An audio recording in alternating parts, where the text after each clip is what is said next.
Hi friends, welcome back to Ananda Stream channel. So அமிதேஷோட 1 month school vlog பார்க்கலாமா? First டேலேருந்து இன்னைக்கு வரைக்கும் ஸ்கூலில் என்னென்ன பண்ணால் எப்படி போயிட்டு வந்தோம் அப்படின்னு சொல்லிட்டு ஃபுல் வீடியோவாக குட்டியாக வந்து ஆட் பண்ணியிருக்கேன். வாங்க பார்க்கலாம். ஃபஸ்ட்டு 1 வீக் அமிதேஷ் ஸ்கூலில் வந்து பார்த்தீங்கன்னா மார்னிங் 9 to 12 o'clock வரைக்கும் தான் ஸ்கூல் வந்து ஆஃப் டே வச்சுருந்தாங்க. ஸோ ஃபஸ்ட்டு டேலேருந்து 5 days 6 days வந்து ஃபுல்லாக பார்த்தீங்கன்னா ஆக்டிவிட்டி பேஸாக வச்சுருந்தாங்க. பசங்களை வந்து அந்த நியூ என்வாயன்மெண்ட்டுக்கு வந்து அடாப்ட் பண்ண வைக்கிறதுக்காக பண்ணியிருந்தாங்க. நிறையா ஸ்கூலில் இப்போ எல்லாமே இப்படி தான் கொண்டு வந்திருக்காங்கன்னு நினைக்கிறேன்.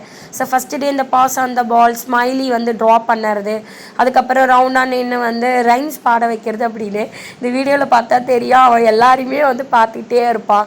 என்னடா எல்லா குழந்தைங்களும் பாடுறாங்க, இவன் மட்டும் அமைதியாக இருக்குன்னு நினச்சேன். சார் கொஞ்சமாக ஸ்லோவாக வந்து அப்படியே செட் ஆகிட்டு அவனும் ஏதோ வந்து லிப்ஸிங் பண்ணிவிட்டு ஆக்ஷன் பண்ணிட்டு இருந்தான்.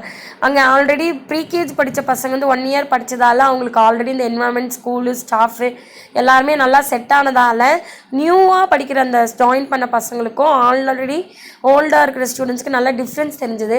அமிதேஷ்க்கு 1 week ஆச்சு அங்கே வந்து செட் ஆகுறதுக்கு. ஸோ வந்து ஃபஸ்ட்டு டேவே பார்த்தீங்கன்னா ஃபீஸ் எல்லாம் பே பண்ணி ஸ்கூல் புக்ஸ் எல்லாம் வாங்கியாச்சு. அவங்க ஒரு 1 week கழித்து அதெல்லாமே பைண்ட் பண்ணி கொடுக்க சொல்லிட்டாங்க வர போட்டு. ஸோ சாரோடைய ஃபஸ்ட்டு புக்கு, அதுக்கப்புறம் அதில் ஃபஸ்ட்டு அவனோட பேர் எழுது எல்கேஜி ஏ செக்ஷன் போடும்போதெல்லாம் கொஞ்சம் நல்லாவே இருந்துச்சு. ஸ்கூல் வந்து பிக்கப் பண்ணிட்டு வரலான்னு சொல்லிட்டு போனால் மேம் கிட்ட நம்ம பேசுகிற கேப்பில் ஜாலியாக விளையாடுறது. இப்போ எங்கள் ஆப்போசிட் வீட்டில் வந்து இஷாந்த் நம்பின்னு சொல்லிட்டு ஒரு அண்ணா, அமிதேஷோடைய அண்ணான்னு சொல்லுவான். அவன் வந்து 2nd standard படிக்கிறான். அதெல்லாம் அவன் இருக்கிறதால ஸ்கூலுக்கு ஜாலியாக வந்து ஹஸ்பண்ட் கூட 2 பேரும் சேர்ந்து போயிடுவாங்க. அண்ணா கூட போகிறோமான்னு சொல்லிட்டு ஜாலியாக போய்க்கிறான் அழாமல். ஸோ புக்கெல்லாம் பார்க்கும்போது எனக்கே ஒரு பக்கம் வந்து என்னடா இது இவ்வளோத்து இருக்குது, இவன் எப்படி படிப்பான், ஒரு 4 years குழந்தையால் இத்தனையும் படிக்க முடியுமா, டஃப்பாக இருக்காதா அப்படியெல்லாம் ரொம்ப நேரமாக அந்த புக்கை வந்து பேர் எழுதும்போது நான் யோசிச்சுட்டே இருந்தேன். சரி எல்லா குழந்தையும் படிக்கிறாங்களா, எல்லாம் படிச்சிருவான் அப்படின்னு சொல்லிட்டு ஒரு கான்ஃபிடென்ட் தான். ஸ்கூல் வந்து 1 o'clock வந்து அதுக்கப்புறம் 1 week கழிச்சு 1 o'clock சேஞ்ச் பண்ணிட்டாங்க. நான் தான் வந்து நடந்து போய் கூப்பிட்டு வீட்டிலேருந்து ஒரு 1 kilometer டிஸ்டன்ஸ். பாப்பா முழிச்சிருந்தாங்கன்னா பாப்பாவையும் அழைச்சிட்டு போயிட்டு வருவேன். அப்போ டெய்லி என்ன சினாரியோ நடக்குன்னா வரும்போது இளநீ வாங்கி குடிக்கிறது, அதுக்கப்புறம் அங்கே ஒரு பெட் சென்டர் இருக்கும், இந்த மாதிரி லவ் பேர்ட்ஸு, அதுக்கப்புறம் அந்த ஃபிஷ் டேங்கில் வச்சுருப்பாங்க. அதெல்லாம் வந்து டெய்லி ரிட்டர்ன் வரும்போது அந்த இடத்துல இன்னும் ஒரு 5 நிமிஷம் சார் வந்து பார்த்துட்டு அதுக்கு பாய் சொல்லிட்டு பேசிட்டு அப்புறம் தான் வருவான். இது வந்து அவனோட ஃபஸ்ட்டு ப்ராஜெக்ட் டே, என்வரான்மெண்டல் டே, June 5 வந்து ப்ரிப்பேர் பண்ணி கொடுத்துருந்தோம். அந்த டெமோ தான். அதுக்கப்புறம் ரிட்டர்ன் வரும்போது அவங்க கிளாஸில் ஒரு ட்வின் கேர்ள்ஸ் இருக்காங்க, சாரு அண்ட் சார்வின்னு. ஸோ அவங்க கூட அவங்க அம்மாவும் கரெக்டாக அந்த பிக்கப் டைமுக்கு வந்தாங்கன்னா 3 பேரும் சரியான அட்டகாசம். சாருக்கு 2 பக்கமும் 2 பொண்ணு.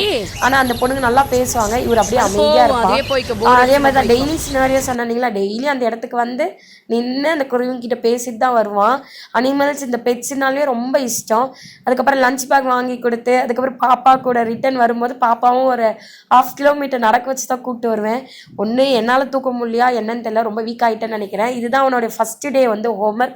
ஆக்டிவிட்டி புக்கு, கோர்ஸ் புக்கு, அந்த மாதிரி செமஸ்டர் 1 புக் வந்து மொத்தம் 3 இருக்குது. ப்ராஜெக்ட் புக்னு இது வந்து ஆக்டிவிட்டி புக் வந்து ஹோம்ஒர்க் புக் மாதிரி இருக்குது. அதில் அந்த ஸ்டாண்டிங் லைன் ஸ்லீப்பிங் லைன் சொல்லிட்டு அவருக்கு வந்து ஸ்டாண்டிங் லைன் தான் வந்து 9th அன்னைக்கு ஃபஸ்ட்டு டே வந்து ஹோம்ஒர்க் கொடுத்துருந்தாங்க.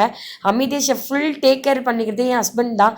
அவனுக்கு ஃபுட்டு ப்ரிப்பேர் பண்ணி கொடுக்குறது மட்டும்தான் என்னுடைய ஒர்க்கு. மற்றபடி அவனை காலையில் எழுப்பி அவனுக்கு ப்ரஷ் பண்ணி டங் க்ளீன் பண்ணி குளிக்க வச்சு ட்ரெஸ் பண்ணி லஞ்ச் மார்னிங் பிரேக்ஃபாஸ்ட் கொடுத்து அவனை எடுத்து போய் ட்ராப் பண்ணுறதுலேருந்து நைட்டு வந்து அவனுக்கு ஃபுட் கொடுத்து தூங்க வைக்கிற வரைக்குமே ஹஸ்பண்ட் தான் ஃபுல் டேக் கேர் பண்ணிக்கிறாங்க. அந்த வகையில் அப்பாடான்னு இருக்கும். ஸோ இது ஒரு நாள் சினாரியோ. பாப்பாவுக்குமே வந்து ஆஃப்டர்நூன் கூப்பிட்டு வரதால வெளியெல்லாம் நல்லா வேடிக்கை பார்த்துட்டு வருவா.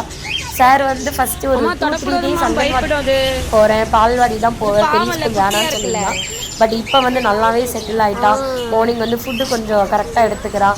கரெக்டாக அழாமல் போயிட்டு ஹோம்ஒர்க்லாம் வந்து ப்ராப்பராக முடிச்சுட்டு ரிட்டர்ன் வரும்போது ரொம்ப ஹாப்பியாக வருவான்.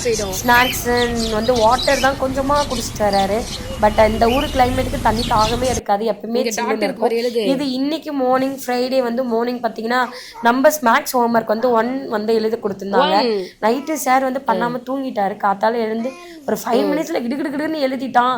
என்ன ஒரு ஆச்சரியம்னா அவன் ஆல்ரெடி அங்கன்வாடியிலே A to Z வரைக்கும் எழுதிட்டான். ஸோ அது அவனுக்கு ஈஸியாக இருந்துச்சு போல. மார்னிங் ஹோம்ஒர்க் முடிச்சாச்சு. ஸோ லைஃப்பில் வந்து இந்த ஃபஸ்ட்டு நடக்கிறது எல்லாமே வந்து ரொம்ப சூப்பராக இருக்கும். அது லைஃப் லாங் மெமரியாக வந்து இருக்கணும்னு சொல்லிட்டு குட்டியாக கிளிப் மாதிரி எடுத்து வச்சு வீடியோவாக மேக் பண்ணலான்னு சொல்லிட்டு இந்த வீடியோ உங்களுக்கு பிடிச்சிருந்தா மறக்காமல் லைக் பண்ணுங்கள், அமிதேஷையும் விஷ் பண்ணுங்கள்.